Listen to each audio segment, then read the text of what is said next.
Hello everyone, this is HESES here, back with some more Starcraft 2 Heart of the Swarm 1v1 action. This time it is going to be between Sase up in the top right side, and his opponent down in the bottom right side is going to be Jaedong. Now, I'm going to be completely honest, I actually went to bed at like 4 a.m.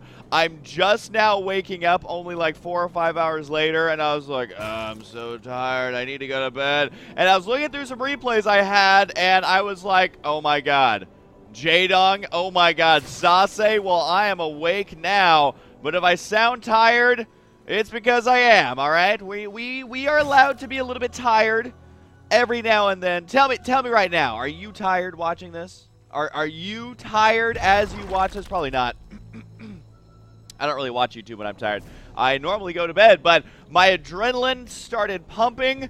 Does adrenaline even pump? I don't know. But my adrenaline started pumping, and I had to cast this game. This is going to be from DreamHack, which just ended not too long ago. I won't tell you who the champion is. I actually don't know off the top of my head. But anyways, Jaedong, for those of you who do not know, was the best for a long time Zerg player back in Brood War. When he was rising to prominence and rising to dominance, and rising to Rominance. I don't know what else rhymes with that. But anyways, when he was rising in StarCraft is when I was actually first getting into competitive StarCraft. Now, I'd always kind of known that competitive StarCraft was a thing. I know that it existed, but I did not know any of the players. I didn't know when the tournaments were. I didn't know the formats and all that. But when I finally got into it, I remember it very clearly. I was in college and just getting into StarCraft for the first time as a sport. Jaedong, man, was just dominating everyone. Flash rose shortly thereafter, but Jaedong has always been my favorite original Brood War player. He's so good. Even though I'm not a Zerg player, just watching him play was so awesome. The thing I love most about Jaedong, I feel like an old man reminiscing, back in my day when I used to watch Lee Jaedong play, you see? Anyways, when I would watch Jaedong, the thing I loved about him, and I haven't been able to see him recreate it in StarCraft 2 as much, but Jaedong loves being aggressive. Now, it's kind of actually weird to say that. By the way, this isn't a Forge Fast Expand. This is a Gateway Cybercore, which is something that Protoss players have been doing more recently. But anyways, the thing I loved about Jaedong is that he was always aggressive. He would do builds where you're like, what is he doing? He's not going to win these engagements. He doesn't have the right units. He's attacking way too early, and he would just destroy. And that's why he was so fun to watch, is because he would be so aggressive when you would think that, no, now's not the time to be aggressive, and he would make it work. Now, I haven't really seen that again here in StarCraft 2 from him, but I would love it if he actually managed to pull that style back, because the thing about Zerg in StarCraft 2 versus Protoss is that you actually want to defend more than you are aggressive, because Zerg has a really hard time in killing Protoss, in killing Terran when they're inside their base. What they excel at in StarCraft 2 is engagements in the middle of the map, and that's not necessarily the case in Brood War as much, where Zerg you want to be really aggressive, but in StarCraft 2 it is a bit different, just because spine crawlers are so good. Just swarm hosts are so good at playing defensively. Zerg is just a really robust race as far as defending now. So times have changed. Now we do have a Mother Core out for Sase, and like I was saying right now, Jaedong being a little bit aggressive with those Zerglings scouting up there, trying to spot a probe to kill. I think he also wanted to spot, is there an expansion? Well, now he knows that there is. Those Lings able to spot that. Sase does finish off his wall in, and I gotta say the build that Sase is going is kind of a bit of an old school one, where you go for one gateway, then you get your Cybercore, you're going to be going for Warp Gate, then you throw down your expansion, and on the back of that, you throw down 3 Warp Gates somewhere in your base. Now, on this map, which is Whirlwind, it kind of reminds me of Tal'Darim Altar a little bit, but this map is Whirlwind. What Sase is doing here is saying, all right, well, this ramp down here is way too large to wall in, so I'm just going to go ahead and throw down 3 gateways and a pylon, reveal the build I'm going, but I will actually be able to wall it in. So that's definitely something that's interesting, and right now you can see that Jaedong is going to try and be aggressive right now. He's going to try and run up the ramp. Now, Sase should be able to spot this in time. Force field, force field, force field! There it is right there. Going to push those Lings right on back. Notice how he warps in another sentry. Kind of interesting that he warped in the Zealots here at the main base as opposed to warping them in here at the pylon. Is Jaedong actually going to spot the pylon? No, he does not. Sase, you do know that Jaedong is not up in the top left side. Oh, God. Oh, God, he's slight misread here by Sase. He definitely is positioning himself in a way that shows that he thinks he's up on the top left side. That's not actually the case. But so he must have saw units run from up there or something, because he would not have his mothership core up here at all. If, oh god, this is embarrassing. This is a little bit embarrassing. I will say, though, I meant to say this before, that Sase is one of my favorite Protoss players ever. Well, he's going to realize that, okay, there's actually no expansion up there. My bad. My bad. But you can also see that he had planned to be aggressive right now. Ooh, we could force field these. They're pretty good.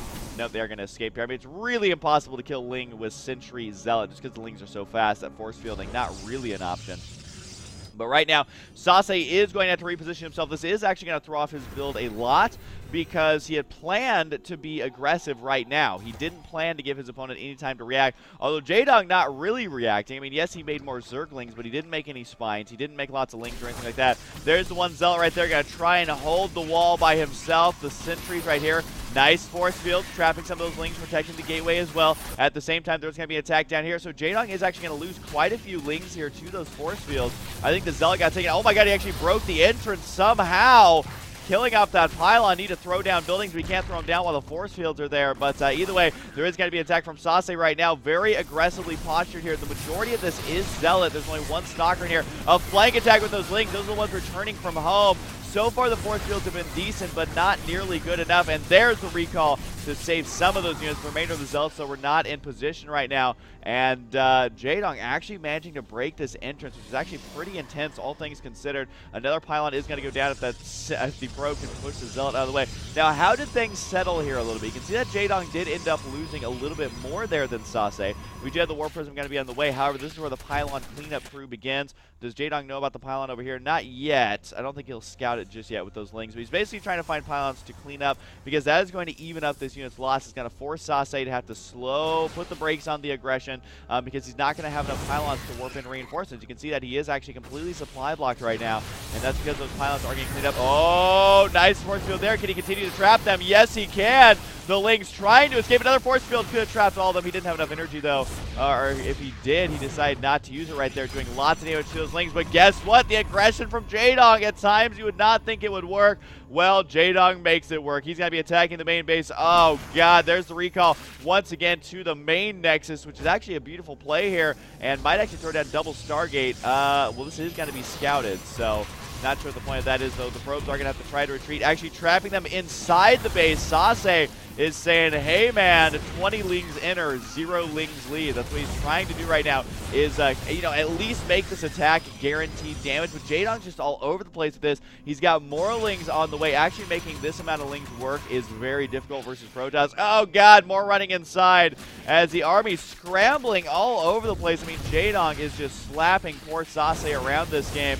And it does look like even hold position Lings right there to try and kill off some of the probes, which if you're wondering why they're on hold position, it's because really the Lings at this point are not going to be able to directly do damage to the army. There's just not enough.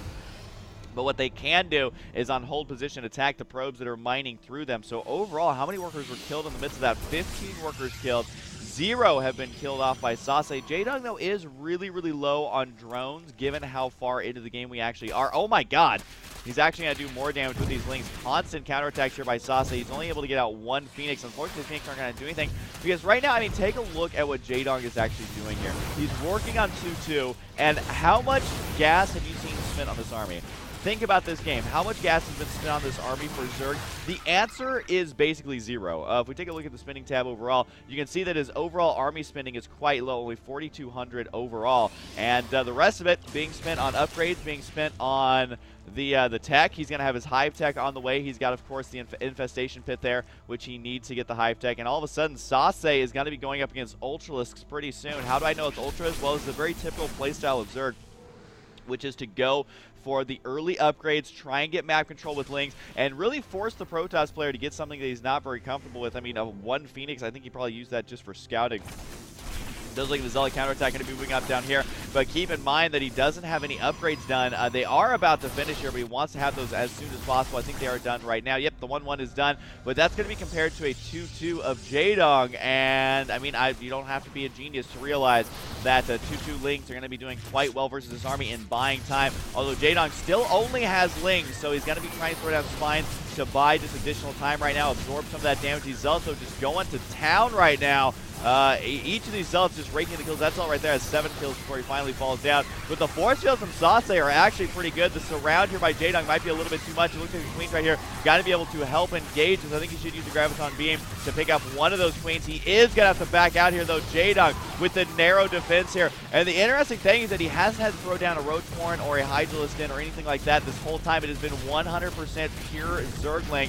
And if you're wondering, well, why are these Zerglings being so efficient at killing off everything that Protoss has? Well, keep in mind that number 1, he has the upgrade advantage. Number 2, he's been able to whittle down Sase's economy. And number 3, he's been able to force Sase away from things like Colossus, away from things like Archons, until about the 15-minute mark. You can see the first Colossus just now going to be out. But the problem is once those Colossus are out, there's already Ultralisks. So this is a matchup where it's very difficult that if once you get behind, it is almost impossible to get ahead based on what the tech switches are that you're doing. And that goes for both races. These ults right here did not stand a chance. They're going to get taken out right there. But anyways, the fact of the matter is that Sase, in this matchup, if you are not ahead as Protoss, then it is almost impossible to get ahead. And that's the same thing for Zerg. If you allow the Protoss to always be one tech switch ahead of you, then it's nearly impossible to catch back up. But Sase going to be going for the Colossus. The problem is, though, is that Immortals are just moments away. The Hive tech about to finish. And, you know, getting the Ultras at around the 15, 16-minute mark is very impressive,